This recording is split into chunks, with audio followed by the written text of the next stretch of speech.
Hi, good afternoon, everybody, and thanks for coming by and paying a visit to my blog, Tika's Thoughts.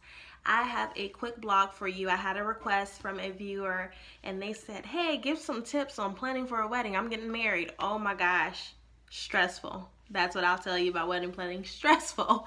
But I'm going to give you 3 tips that were helpful for me or that I wish I would have done that I think will be helpful to you in this journey of planning your wedding. The first tip is to prioritize 3 things that you want to be perfect for your wedding.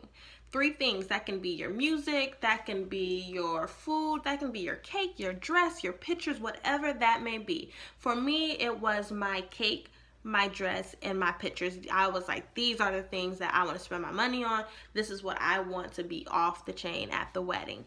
And what that really helped me do was it helped me to allocate my finances. I knew that I was going to spend a lot of money in those 3 areas, so it gave me a little less to work with for other areas. And so I had to kind of balance out, what do I want to do in this area, or I can give up that so that I can have the perfect cake. And so I think that'll help you with allocating your finances, but also your priorities by saying, hey, I'm going to focus on these 3 things, and then I'm gonna do something different with this, or I'm gonna spend less money here, and hey, I got these 3 things out the way, now I can move forward to this. So it really does help you with planning for how to kind of navigate through the list of things you have to do for your wedding, because there's so much to do. The second thing is to find a DIY or do-it-yourself venue. I was fortunate and blessed to find a do-it-yourself venue, a beautiful venue. So typically you're able to rent out these venues for a small fee, and then you obviously have to do everything yourself. You have to bring in the food, you have to kind of do the music, bring in a DJ, you have to do the decorations.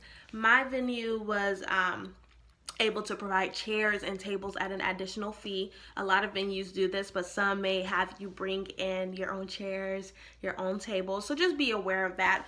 But what I did to kind of help me alleviate this stress of, oh my gosh, I gotta do everything, is I created committees. So I had a decoration committee, I had a food committee, I had a hospitality committee for seating guests and all of that stuff.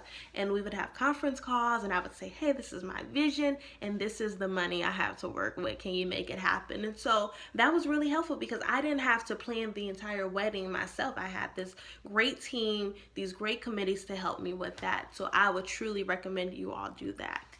Lastly, simple, but most importantly, is to say no. Learn that you cannot please everybody in the wedding. Everybody is going to want things to look a certain way, even though they're not paying for it. They want you to serve this, they want you to look like this, they want you to have this photographer. It's your wedding, right? You're spending the money, so go with your heart. Don't allow people to sway you from the things that you truly want. For instance, I wanted to have my ceremony and my reception at the same place. I have a beautiful do-it-yourself venue for the reception. So I said, let me just have the ceremony here too. But people said, no, you gotta have the ceremony at the church. You got to. So I said, okay, I'll have it there. And then later on, I regretted that decision because, you know, the ceremony and the reception venues were 30 minutes apart. So it added transportation. It took away time for pictures. The venue was more gorgeous. I would have loved to have like outdoor pictures for my ceremony. And so I really regretted that decision. And so I said, hey, no more. I'm going to focus on the things that I want. So I encourage you to do the same. I encourage you not to get stressed out with the planning of the wedding, but to focus on the journey ahead of you for marriage. So make sure that you're investing in your marriage early on, premarital counseling, getting to know each other, and don't stress out about a day that's for other people to celebrate you. You have this lifetime of love and joy and prosperity and ups and downs ahead of you. So make sure that you're prepared for that. Do the things that you and your spouse want for your wedding and enjoy it. Enjoy it. And make sure that you also eat, because I think we forget to do that in between pictures and greeting people. Eat too. But with that, I just want to send you prayers and congratulations on engagement or preparation of marriage. And I hope that these tips were helpful. Bye-bye.